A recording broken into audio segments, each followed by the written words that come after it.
Om Shri Guru Basavalinkaya Namaha. B.Pharmacy 5th semester, Pharmaceutical Jurisprudence, Drug and Cosmetic Act 1940 and its rules 1945. In this chapter में हम schedule के detailed study कर रहे हैं. First one is the schedule का definition, schedule types के बारे में देखेंगे. Okay, schedule is a part of an act that contains extra information that has not been written in the body of legislative documents. ये एक type of act है, that is a 1940 act जैसा ही है, उसके अंतर्गत आता है. And it contains extra information, वो हमें एक्स्ट्रा इन्फॉर्मेशन देता है, बल्कि not written in the body of legislative documents, वो कानून के अंतर्गत लिखा हुआ नहीं रहता है. ओके, शेड्यूल के बारे में ये डेफिनेशन हुआ. Schedules are two types, first schedule and second schedule. First schedule it prescribed the list of books, यहाँ पर बुक्स है स्पेसिफाइड इन स्पेशली आयुर्वेदा, सिद्धा एंड यूनानी सिस्टम ऑफ मेडिसिन के बुक्स है. आयुर्वेद का बुक्स भी है, सिद्धा का बुक्स है एंड यूनानी का भी बुक्स है.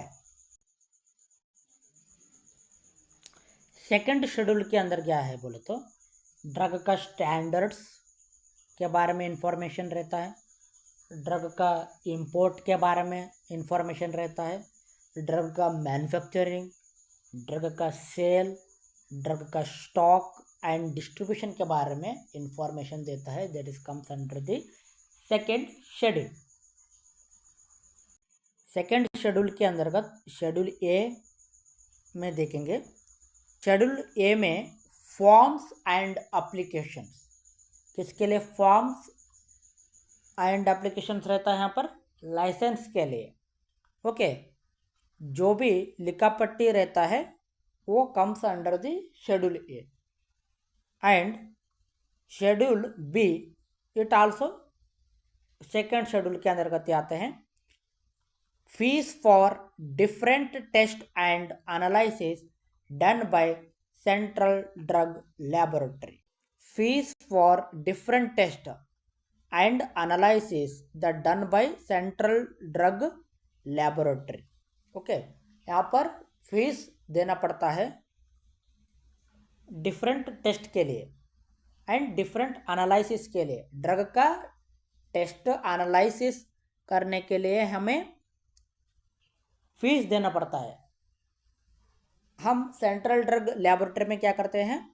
सेंट्रल ड्रग लैबोरेटरी में हम टेस्ट एंड एनालिसिस करते हैं ड्रग का, उसके लिए हमें फीस भरना पड़ता है. That's comes under the schedule, that's comes under the schedule B. Schedule C, schedule C is also second schedule, second के अंतर्गत आता है. In this way special and biological products, some special and biological products like insulin, sera antigens, toxins. Like examples, insulin, toxins, sera antigens. Okay. Schedule D. Schedule D के अंतर्गत कुछ ऐसा drugs है उसे हम एग्जम्पशंस कर सकते हैं. Not all drugs, some drugs के लिए ವಿನಾಯಿತಿ ನೀಡಲಾಗಿದೆ. कन्नड़ लैंग्वेज में, हमारा कन्नड़ लैंग्वेज में विनायती ನೀಡಲಾಗಿದೆ. हिंदी में, हिंदी लैंग्वेज में, हमारे हिंदी लैंग्वेज में क्या है? छूट. दूसरे देश से हमारे देश में इंपोर्ट कराने वक्त उसे रोक टोक नहीं रहता है. ओके, सम ड्रग्स के लिए, not all drugs. Okay, for example drugs import करते हैं for personal use. Personal use के लिए हम ड्रग को इंपोर्ट कर सकते हैं, उसे फॉर क्लिनिकल ट्रायल्स में be exempted. Okay, clinical trials के लिए वो ड्रग इंपोर्ट कर सकते हैं। Some class of drugs, not all drugs, okay, some class के लिए, some class of drugs. Schedule D1 के बारे में देखना हो तो the schedule details the information and undertaking required when applying for registration certificate for the imported of bulk drugs formulation और special products के लिए हमें स्पेशल प्रोडक्ट्स एंड ड्रग्स का फॉर्मुलेशंस के लिए हम जो भी बाहर से इंडिया में दूसरे देश से हमारे देश में इंपोर्ट करते हैं ना, तब उस ड्रग का डिटेल इंफॉर्मेशन रहना जरूरी है, उसका एप्लीकेशन फॉर्म रहना जरूरी है, रजिस्ट्रेशन सर्टिफिकेट रहना बहुत जरूरी है। ये हुआ schedule D1। Schedule D2 is similar to schedule D1। Schedule E के बारे में देखिए यहाँ पर। शेड्यूल ई के अंतर्गत क्या क्या आता है बोलते हो, लिस्ट ऑफ पॉइजनस सब्सटेंसेस के बारे में आते हैं। ओके, शेड्यूल E1 के अंदर देखिए, record of poisonous substances from Ayurvedic, सिद्धा एंड यूनानी सिस्टम ऑफ मेडिसिन। E1 के अंतर्गत आयुर्वेदिक, सिद्धा एंड यूनानी सिस्टम के जो भी उसके अंतर्गत पॉइजनस सब्सटेंसेस है उसके बारे में हमें इंफॉर्मेशन देता है। That is the schedule E1। Schedule E1 के अंतर्गत पॉइजनस सब्सटेंसेस फ्रॉम आयुर्वेदा, सिद्धा एंड यूनानी सिस्टम्स के बारे में डिटेल हमें इंफॉर्मेशन देता है। That is the schedule E1। Some examples from the Ayurveda poisonous, Siddha system, Unani system.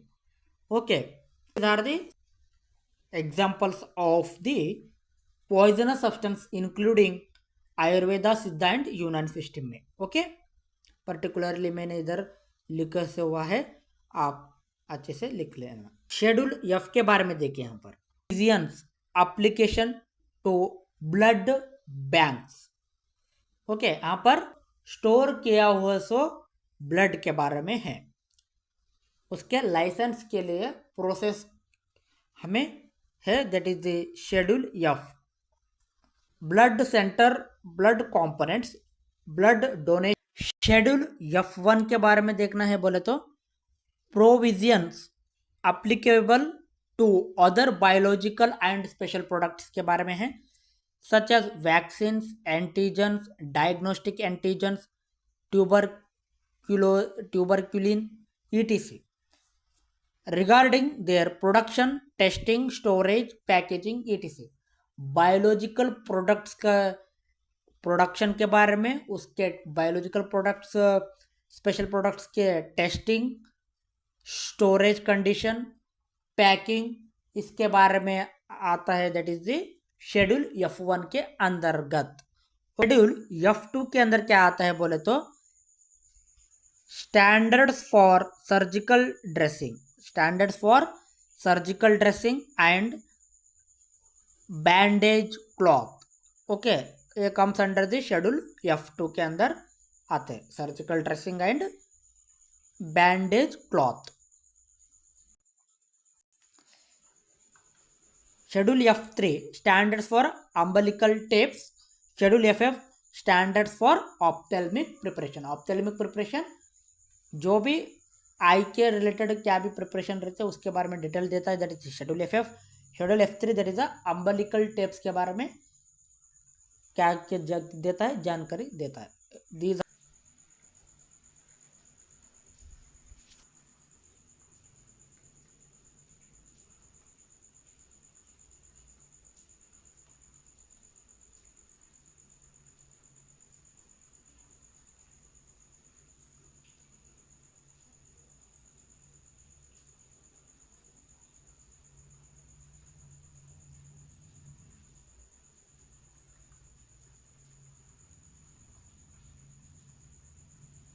Thank you for watching this video.